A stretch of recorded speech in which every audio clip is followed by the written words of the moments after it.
Alright guys, I am back with my review of this week's WWE Monday Night Raw for May 20th, 2013. And the show starts off with Ryback arriving in an ambulance. And they show footage of Cena being stretchered out last week, or last night after the pay-per-view. And so Ryback wants an ambulance match for the Payback pay-per-view. And he says Cena will be taken to the medical facility like all of you will eventually be going. Really weird thing to say. And he calls the fans weak and says he will send them all to the morgue with Cena. I actually have to say it was a bizarre promo, but I thought Ryback did a pretty good job with this. Wade Barrett and Fandango versus Miz and Jericho. And Wade Barrett has new entrance music, which at first I thought sucked, but then it became completely awesome. So I have to listen to it again to really remember it, but it wasn't too bad. And I also noticed, maybe it's just me, but before they started wrestling, it kept showing Fandango's face. And he looks kind of like a Simpsons character. It's just what I picture, but... Miz goes for the figure 4 on Barrett, and Fandango grabs a mic and says his name. And then Barrett gets pissed off at him, even though this saved Barrett. So it was really weird. And then Fandango just stays on the outside dancing with Summer Rae. He's a terrible partner. So Jericho hits the code breaker on Barrett, and Miz makes him tap to the figure 4. Miz and Jericho go after Fandango. He runs through the crowd, knocks over a fan, and Jericho dances with Summer Rae again. Acts like he's going to kiss her, she's into it, and then he just stops and walks away, and she gets all pissed off. And that was pretty much it. I have no idea if they're going to try and turn Wade Barrett face or something. It was just a really strange thing that happened with Barrett and Fandango. I could see them possibly turning Wade Barrett face and then having Fandango beat him for the Intercontinental title, but I mean, I do like Wade Barrett. They're not really doing anything with him. I guess giving him new music is a sign that they still care about him. But yeah, I mean, not even having a match on the pay-per-view, and he just seems to be a job guy nowadays, and it sucks because Wade Barrett's extremely talented. But maybe if they do turn him face, it'll help him. I don't know. Vicky comes out and says the fans can vote for Swagger's opponent tonight. The choices are Khali, R-Truth, and Randy Orton. Oh my god, I wonder who's going to win that one. Daniel Bryan tells Kane he feels naked without the tag titles, and they start arguing. Kofi comes up to try and calm him down because they got a match later. They show Mark Henry on the post-show for Extreme Rules saying he's going home. And I was watching this with a buddy of mine, and he started singing that I'm Coming Home song. Silly. Sheamus versus Titus O'Neil. This match actually got a pretty good amount of time, and I was thinking this is possibly a reward for Titus O'Neil doing such a great job on the pre-show for Extreme Rules. I thought he was awesome. I mentioned that in my video on the pay-per-view. But anyways, he loses the match. Sheamus wins the bro kick. Paul Heyman comes out and says Triple H will go down as a loser. It takes a desperate man to bring in a sledgehammer.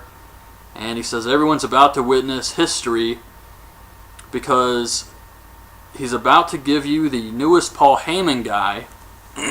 So watching this, I'm thinking it's Chris Hero, Cassius Ohno, and it's Michael McGillicuddy.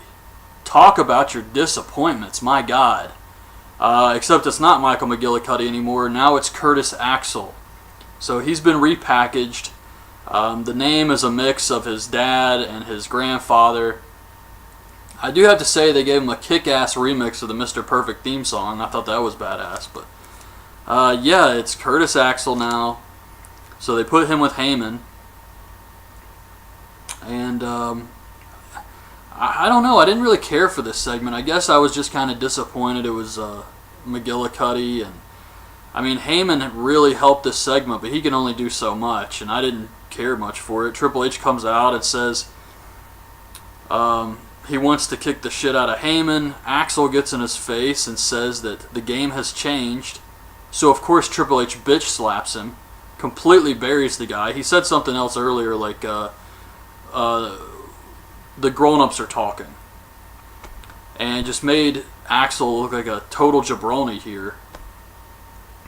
So I don't know what's up with this, but Triple H says, okay, tonight I'll have a match with you, and then afterwards I'll get my hands on Heyman. So it's Del Rio versus Big E Langston.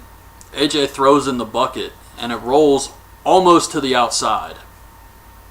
And this distracts the ref, so Big E can poke Del Rio in the eyes, and then he hits the big ending for the win. So Big E is doing much better than Dolph. I mean, he was able to beat Del Rio, the #1 contender, and he really didn't even have to cheat that much. He just poked him in the eye. Dolph has matches where there's all types of interference, and he still loses. So they're behind Big E, apparently. Layla versus AJ. AJ makes Layla tap to the Black Widow. Cody Rhodes versus Zack Ryder. Cody hits the disaster kick for the win.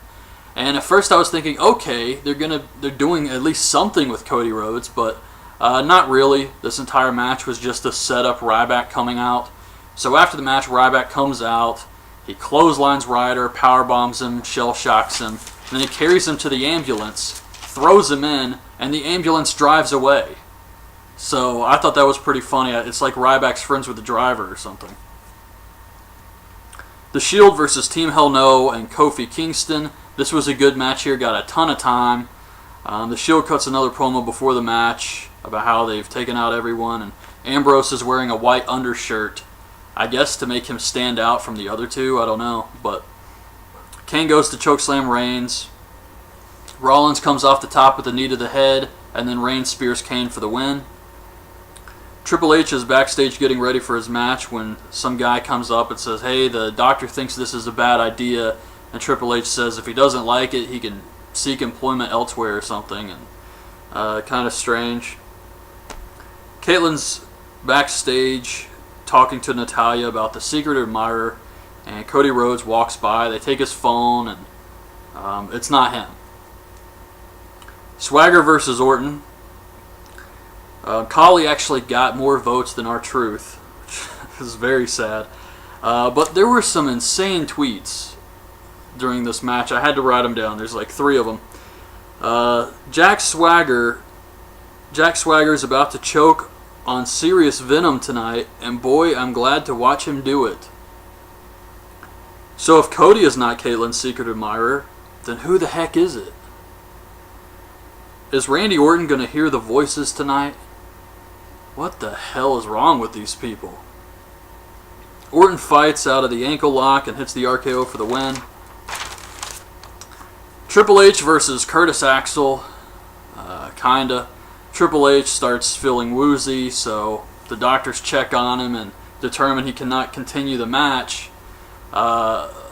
Curtis Axel completely disappears. I don't know where he went, but so they're checking on Triple H, and he collapses, and that was it. It was really strange.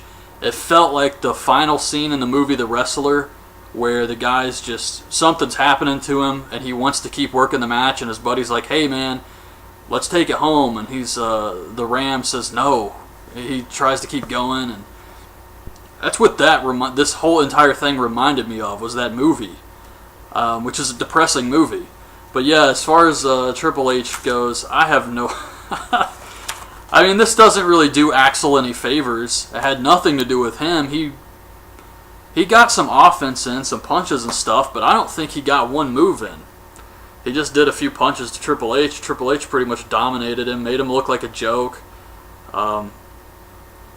So yeah, they had to have Triple H basically collapse just as an excuse to explain why Axel was able to even get punches in.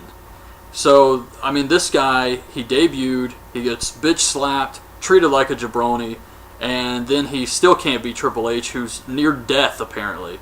So I didn't care for this at all. Curtis Axel, I mean, hopefully they can do something with this guy. I want to see everybody succeed and make money, but to me, he just doesn't have any charisma. He's a bad talker, he's with Heyman, which is really good for him. I mean, he's part of a group that includes CM Punk and Brock Lesnar, but at the same time, he's still got a lot to overcome, because everybody knows it wasn't long ago he was just a jobber, so he's really got to fight back through all of that again. And I don't know if he can do it, even being with Heyman. I guess we'll have to see. But as far as Raw goes, yeah, there were some good matches this week, but I still have to say it was more of an average show. I didn't think there was anything special about this one. And even a few good matches on a 3-hour show is not enough for me. I'm not going to say, oh my god, Raw was awesome because we had a great tag match. That would just be bullshit. So, anyways, that's my review of Raw this week. Hope you guys liked the video. Leave your thoughts on this week's show in the comments, and thanks for watching.